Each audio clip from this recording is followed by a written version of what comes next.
Hello everyone, welcome back to my channel. তোমরা সবাই কেমন আছো? আশা করি ভালোই আছো। আমি মিঠু রয় ফ্রম মিঠুস বিউটি জোন। আমি আজকে মেকআপ 50 মেকআপ লুকসের যে চ্যালেঞ্জটা স্টার্ট করেছিলাম তার আজকে থার্ড লুক আমাদের সাথে শেয়ার করব। আজকেও আমি কোনো ব্রাইডাল লুকস করব না, কেননা ওকে যখন আমি ফার্স্ট টাইম ডাকি তখন ব্রাইডাল লুকস করব বলেই ডেকেছিলাম, কিন্তু ওকে দেখে আমার একটু অন্যরকম লুকস করতে ইচ্ছা হলো। আর ফেসটা মানে খুব রোগা, তো তো আমিও একটু ভাবলাম যে গাউনের ওপরে একটা লুকস আবার করি। একটু ব্রাউন আইজ হবে। দেখো আমি কিন্তু সেই মতোই স্টার্ট করেছি। তো প্রথমেই আমি যেটা করেছি, ওকে একটু লেন্স পরিয়ে নিয়েছিলাম। একটু বারবি লুকস করতে চেয়েছি আজকে আমি ওর ওপরে। তো প্রথমে আমি লেন্সটা পরিয়ে ওর আই মেকআপটা করে নেব। বললামই তো, ও একটা বাচ্চা মেয়ে, তো ওর আইব্রো থ্রেডিং করা নেই। ও ফার্স্ট টাইম মডেলিং মানে শ্যুট প্রথম আমার কাছেই করেছিল। তো তারপরে ও 2-4টে শ্যুট আরও করেছে আমার কাছে করে যাওয়ার পরে। তো ওকে আমি আবার নেক্সট টাইম সেকেন্ড টাইম ডেকেছি। তো দেখো ওর যেহেতু আইব্রোটা শেপ করা নেই, আমি প্রথমে আগে কনসিলার দিয়ে একটা শেপ করে নিয়েছি। তারপরে আমি আই মেকআপটা করার পরেই আমি আইব্রোটাকে ড্র করব। তো দেখো আমি কনসিলার দিয়ে আইব্রোটাকে আগে শেপ দিয়ে নিয়েছি। আইব্রোতে ওর অনেক রকম অনেকটাই আইব্রো খারাপ খারাপ বলতে আইব্রোটার শেপ তো করাই নেই, প্লাস কাটার অনেকগুলো দাগ আছে, যার জন্য আইব্রো শেপ করতে খুবই অসুবিধা হয়। তো দেখো ওই জন্য আমি আগে শেপ করে নিয়ে আইব্রোটাকে ড্র করেছি। তো তারপরে গিয়ে আমি ওর আইব্রোটা আমি আই মেকআপ করবো। আজকে আই মেকআপটা আমি ডার্ক ব্রাউনের ভেতরে half cut crease eye makeup করেছিলাম। তো পরপর স্টেপ বাই স্টেপ আমি তোমাদের সঙ্গে শেয়ার করব। আজকে আমি ফার্স্ট টাইম এতটা লং টাইম ভিডিও শেয়ার করলাম, কেননা আমি এর আগে যতগুলো ভিডিও দিয়েছি সবই খুব অল্প টাইমে, 2 মিনিট বা 1.5 মিনিট, 3 মিনিট, খুব জোর হলেও 5 মিনিটের মধ্যে। কিন্তু আমি আমার ভিডিওতে একটা কমেন্ট এসেছিল, যেটাতে একজন কমেন্ট করেছিল যে একটু লং টাইম ভিডিও দিতে, খুব বেশি এডিট না করতে। তো যাই হোক, আমি তো যেহেতু মানে ভিডিও দেওয়ার কোনো এক্সপিরিয়েন্স আমার নেই ওইভাবে, একটা শখের বশে আমি ইউটিউব চ্যানেলটা স্টার্ট করেছিলাম কোনো রকম আশা না রেখে। তো সেখানে দাঁড়িয়ে খুব বেশি দিন না হওয়াতেও আমার সাবস্ক্রাইবার বলো বা কমেন্ট বেশ হচ্ছে, লোকে সবাই আমার ভিডিও দেখছে, দেখে আমার ভালো লাগলো, যার জন্য আমি একটু একটু চেষ্টা করি ভিডিও দেওয়ার, বা যে যেমন কমেন্ট আসে সেইভাবে ভিডিওটাকে রেডি করার। তো আমি প্রথম থেকেই বলি তোমাদের যে আমি কিন্তু ভিডিও খুব ভালো করে এডিট করতেও পারি না, বা আমি ভিডিও হয়তো করতেও পারি না। দেখো আমার মোবাইলের বারবার কেমন লাইটটা আপ ডাউন করছে, কখনো খুব বেশি হচ্ছে, কখনো কম হচ্ছে। আমি অতটাও সেট আপ ব্যাপারটা বুঝে উঠতে এখনও পারিনি। তো যেভাবেই পেরেছি আমি সেভাবেই করেছি। তো প্রফেশনাল ব্যাপারটা এখন আমার মধ্যে আসেনি। তো দেখো সেই জন্যেই আমি আমার সাবস্ক্রাইবারের একটা সাবস্ক্রাইবার আমাকে বলেছিল বলেই কিন্তু আমি আজকে এত লং ভিডিও দিলাম, কেননা লং ভিডিও দিলে কি কথা বলতে হয় আমি বুঝতেই পারি না। যাই হোক, অনেক কিছু বলে ফেললাম। এবার দেখো আমি কিন্তু কাট ক্রিজটা করে ফেলেছি, হাফ কাট ক্রিজ করে ফেলেছি। দেখো আমি হাফ কাট ক্রিজ করে আজকে আমি সামনে দিয়ে একটু ওটা হলো কপার গ্লিটার দেব। আমি পুরোটাই একদম ব্রাউনের মধ্যে রেখেছি। তো গাউন স্টাইল করব, একদম বারবি লুকস টাইপের, কারণ ওর ফেসটা দেখে আমার একটু প্রথম প্রথম ওরকমই লাগলো যে তাহলে ওকে এই লুকসটা করলে ভালোই লাগে। তো দেখো অলমোস্ট আমার আই মেকআপ কমপ্লিট হয়ে গেছে। হ্যাঁ, এটাতে একটা গল্প আছে।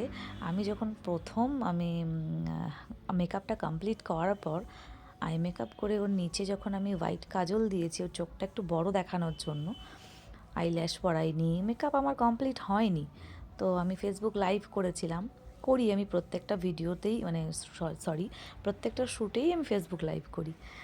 মানে ইনকমপ্লিট করি মেকআপটা, কিছুটা কমপ্লিট করে বাকিটা লাইভের মধ্যেই করি। তো এটাতেও তাই করেছি।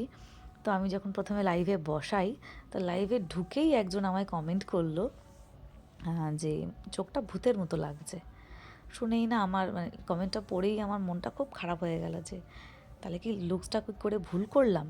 ব্রাইডাল লুকস করলেই কি ভালো হতো, কেননা যে কটা ব্রাইডাল লুকস এর আগে আমি করেছি লাইভে আসার পরে সবাই ভালো রেসপন্স দিয়েছে, ভালো ভালো কমেন্ট করেছে। তো নেগেটিভ কমেন্ট বা বাজে কোনো কমেন্ট শুনে আমি অভ্যস্ত নই বলে যেই আমি নেগেটিভ কমেন্ট একটা শুনেছি আমার মনটা খুব খারাপ হয়ে গেছে। একবার ভাবলাম কি লাইভটা অফ করে দেবো, তারপরেও চুপ করে থাকলাম। তারপরে কিছুক্ষণ পর আমারই একটা ফ্রেন্ড, মানে ফেসবুক ফ্রেন্ড প্লাস এমনিও ফ্রেন্ড, সে দেখলাম ওটাকে রিপ্লাই দিল যে আগে কমেন্টটা আগে লাইভ মানে পুরো মানে মেকআপ লুকসটা কমপ্লিট করা দেখুন, তারপরে তো কমেন্ট করবেন। তো যেটা আমার খুব ভালো লাগলো যে সত্যিই তো অনেকেই আছে যে, আমার বলে না, প্রত্যেকটা মেকআপ আর্টিস্টই আমি আমি মনে করি, মনে করি না, আমি দেখেওছি। আর অবশ্যই তারাও এগুলো মানে ভুক্তভোগী যে মেকআপ লাইভে আসলে বা পোস্ট করলে ছবি নেগেটিভ কমেন্টস করে কিছু কিছু মানুষ আছে। তো আমার কাছে কথা হলো, ভালো না লাগতেই পারে মানুষের, আমার কাজ সবারই ভালো লাগবে তার তো কোনো কথা নেই। তো ভালো না লাগলে এড়িয়ে যান, কিন্তু একটা নেগেটিভ কমেন্টস যে আমাদের মতন মানে যারা আমরা কাজ করি তাদের কতটা খারাপ লাগে এটা আপনারা বুঝবেন না। সেজন্য নেগেটিভ কমেন্টসটা না করলেই ভালো হয়। যাই হোক, অবশ্য তোমরাও দেখে বলো, লাস্ট পর্যন্ত তোমরা দেখে বলো লুকসটা যে সত্যিই কি ভূতের মতো লাগছে ওকে, না মোটামুটি লাগছে। খুব ভালো লাগলেও বলো, খারাপ লাগলেও কমেন্টসে অবশ্যই আমাকে কিন্তু জানিও। যাই হোক, দেখো কথা বলতে বলতে আমার কিন্তু আই মেকআপ কমপ্লিট হয়ে গেছে। আমি আইলাইনারটা পরিয়েছি আর বেস মেকআপ স্টার্ট করে দিয়েছি। বেস মেকআপে আমি একটু লিকুইড হাইলাইটার দিয়েছি, ওর স্কিনটা খুব ড্রাই ছিল, তো আমি একটু লিকুইড হাইলাইটার দিয়ে নিয়েছি, দিয়ে আমি কিন্তু খুব অল্প কালার কারেকশান করেছি। খুব বেশি ওর প্রবলেম ছিল না, স্কিনটা খুব সুন্দর ছিল। অল্প একটু কালার কারেকশান করে নিয়ে আমি কিন্তু ফাউন্ডেশন অ্যাপ্লাই করে দিয়েছি। আমি এটা ডিউই ফাউন্ডেশন, মানে পিএসসির যে ফাউন্ডেশনটা হয় এইচডি ফাউন্ডেশন, আমি এটা ডিউই ফাউন্ডেশন অ্যাপ্লাই করেছি। তো ওটাকে ব্লেন্ড করে নিয়ে আমি একটু ক্রিম কন্ট্রোল করেছি। ওর ফেসটা একদম ফ্ল্যাট, খুব রোগা, তো যাতে ফেসটা একটু আপলিফটেড লাগে, গালটা একটু ভরা ভরা লাগে, একটু ওপরের দিকে ওঠানো, তো সেইভাবেই আমি কিন্তু কন্ট্রোলটা করেছি। ক্রিম কন্ট্রোলটা করলে অনেক সময় অনেকক্ষণ স্টে করে বলে আমি একটু ক্রিম কন্ট্রোলটাই করি, পাউডার কন্ট্রোল অতটা করি না।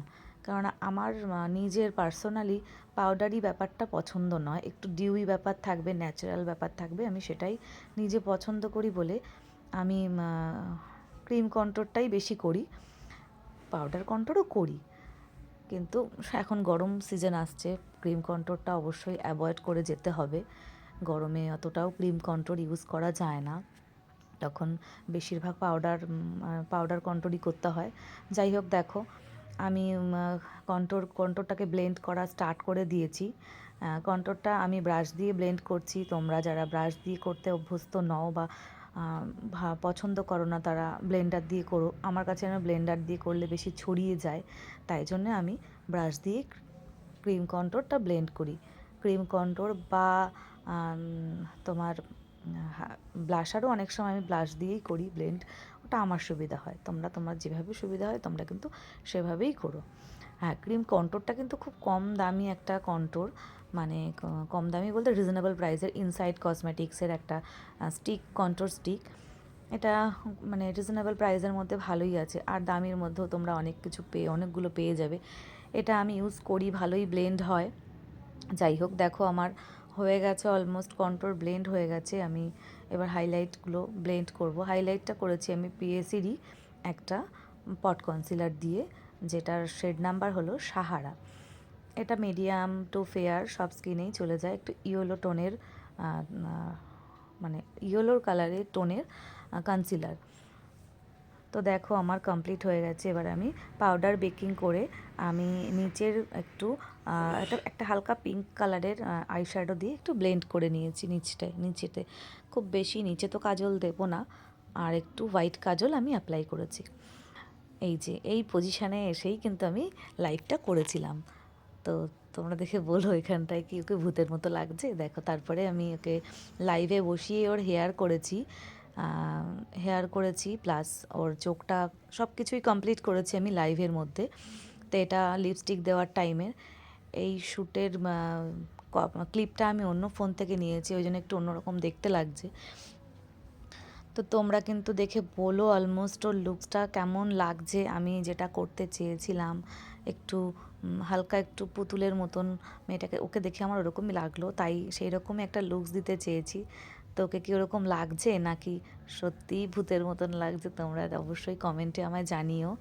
আর যদি আমার ভিডিওগুলো তোমাদের ভালো লাগে তাহলে আমার চ্যানেলটাকে একটু সাবস্ক্রাইব করে দিও, আর আমার ভিডিওগুলোকে একটু লাইক শেয়ার করে দিও। আর ভালো কি মন্দ যাই লাগুক আমাকে কিন্তু কমেন্টে অবশ্যই জানাতে ভুলো না। ততক্ষণের জন্য ভালো থেকো, সুস্থ থেকো। আবার নেক্সট দিন নেক্সট লুকস নিয়ে আসবো। এটা থার্ড লুক ছিল। টাটা।